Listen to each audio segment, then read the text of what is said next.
In this lesson, we're going to be covering security and permissions for MongoDB.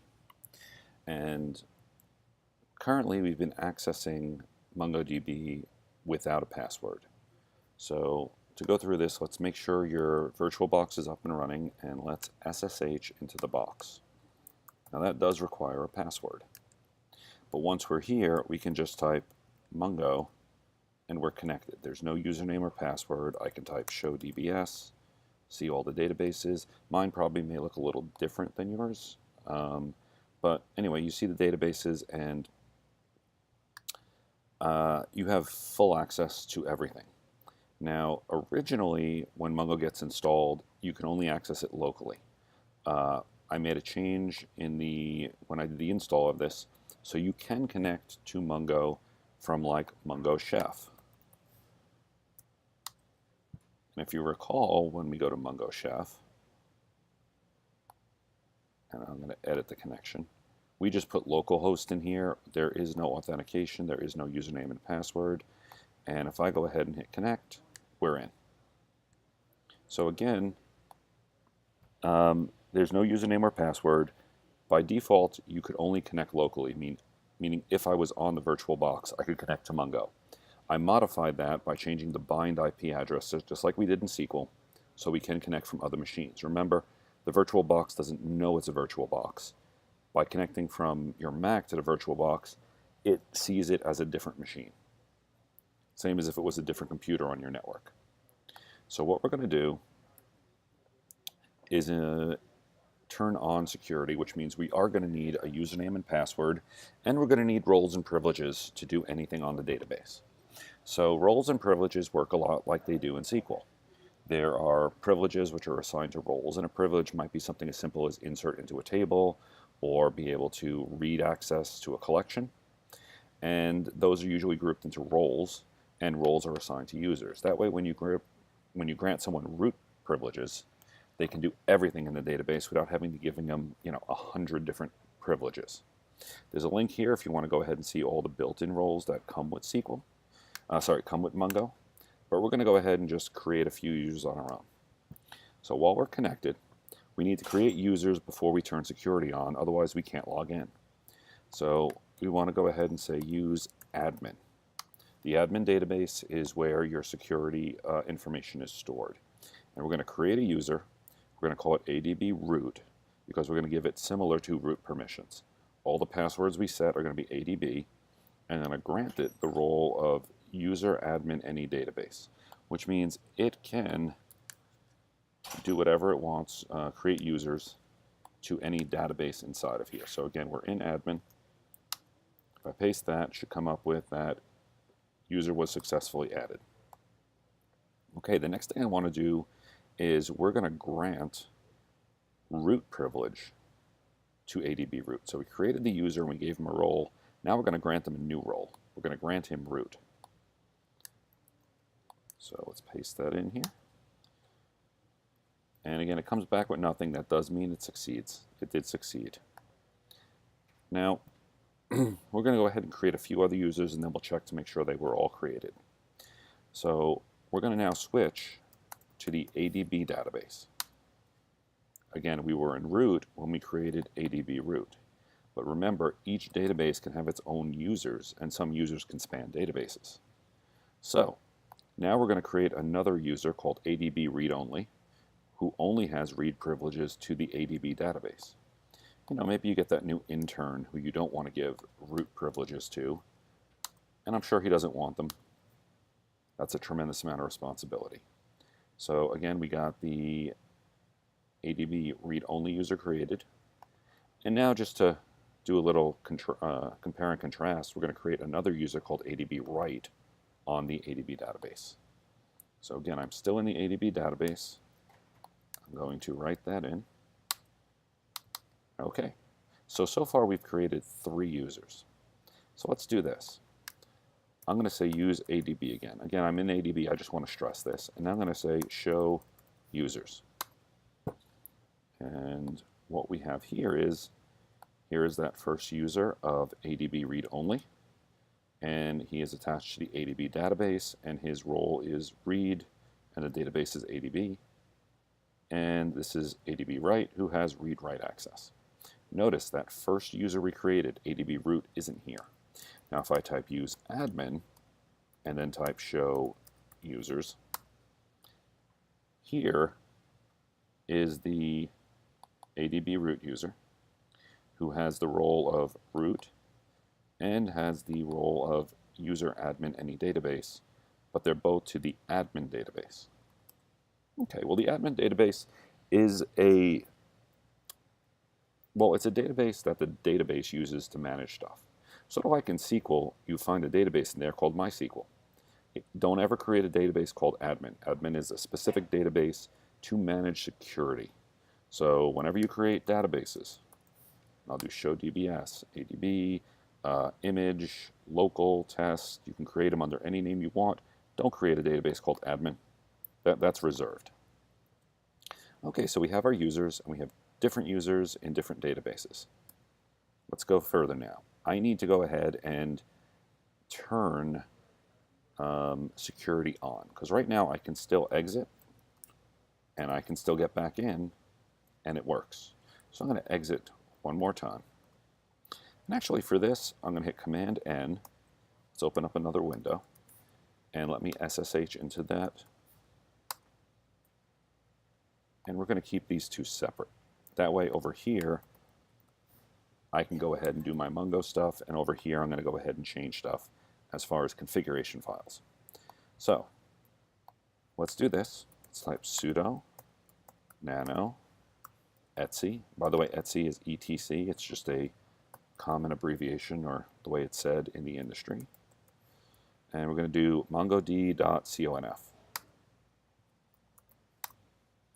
And if we scroll down, here's that bind address. Originally, when you install Mongo, this is set to 127.0.0.1, which means you can only connect locally. We changed that to 0 when I configured the VirtualBox. Uncomment security, put 2 spaces. This is very picky, and do authorization : true. Exactly, so enabled. They changed that. It used to be true.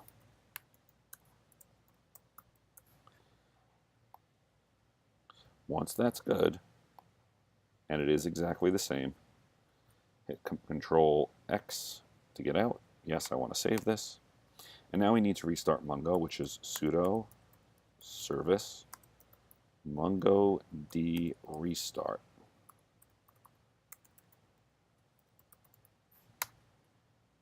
And that's it. Okay, so once you go ahead and restart your Mongo service, if we go over to Mongo and type, into the VirtualBox and type Mongo, it will let us connect, but the moment we run a command like show DBS, we get we're unauthorized. If I say use ADB, it says wonderful, and I do show collections, it doesn't let me do anything. So because I turned security on, I enabled security, I can connect, but I can't do anything. So I'm going to exit out of here. And now we're going to try to connect using a username and password. And here's what I want you to do. It's Mongo, the database we're connecting to, which is admin, the user, and then the password. So Mongo, admin database, -u is ADB root, and -p is ADB. And now we get the same thing we have previously. We get our warnings. If I type show DBS, there's our databases. I can do not CD, use ADB and show collections. There's my collections, and I can do like a db dot, I don't know, user dot find, and that all works for me.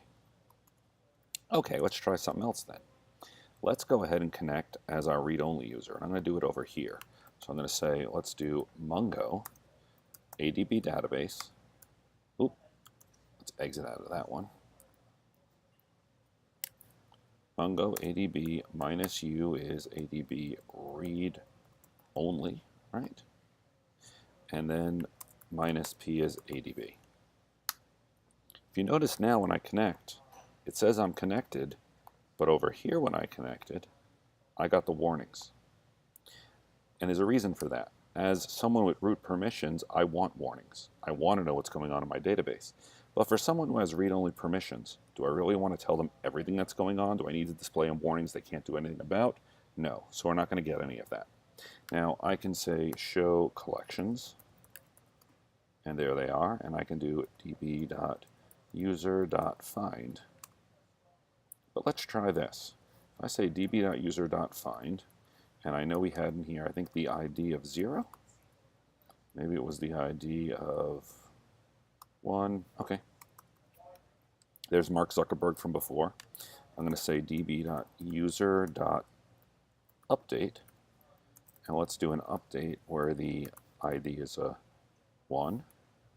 And you know what? I'm not even going to put any of the fancy stuff. I'm just going to say let's update name to awesome. The reason I'm doing this is I know this is going to fail because I do not have write permissions. I only have read permissions because we only connected as ADB read only. So this might be great if you want someone to have access but not be able to change anything. So let's exit out, and I'm going to connect again, but instead of connecting as ADB read only, let's connect as our other user ADB write. Okay, now let's do that find. Now I'm going to go ahead and, because I know this is going to work, I'm going to change this. So let's say let's set name to awesome. And there is no name field here. Nope, there's a first name and a last name, but there is no name. So we're going to set this name to awesome, and that worked. And there is the name of awesome at the end. Again, it worked because this user, which we're logged in as now, has read-write permissions. This user has read-only permissions. Now watch this. If I do a show DBS, I'm pigeonholed into one database. I was only granted permissions to the ADB database. Unlike this user, which is ADB root, who can say show DBS, and I can say use, I don't know, img1, show collections. I can move between databases because I have root permissions. These users are pigeonholed into a single database. Now,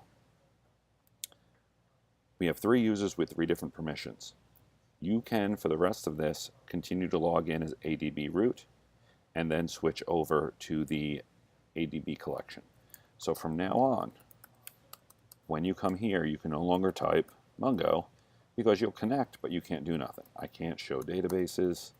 I can't do anything. So from now on, that we've turned it on, you will always connect with this string. Actually, that will get us in, and then we can type use ADB, and that will work. What we might be able to do is if I just go directly and say use ADB, that won't work because we need to authenticate to the admin database first, get our permissions, and then move over. So from now on, whenever you want to connect to Mungo, you will always be using Mungo admin -user ADB root -p password.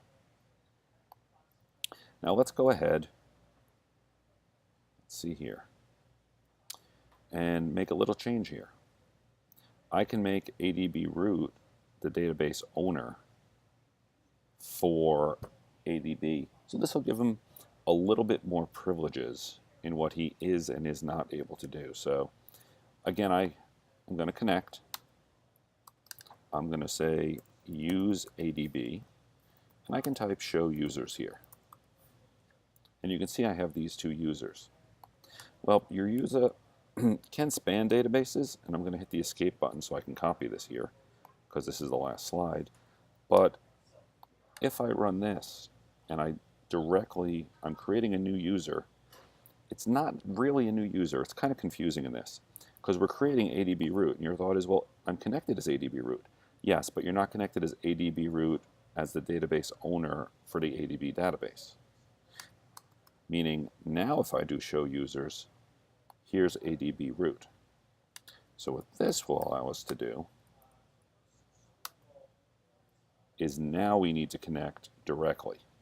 However, when I connect, I'm now the database owner of the ADB database. The easiest way to think of it is when you connect to a database. It looks for that user in that database and grabs your permissions.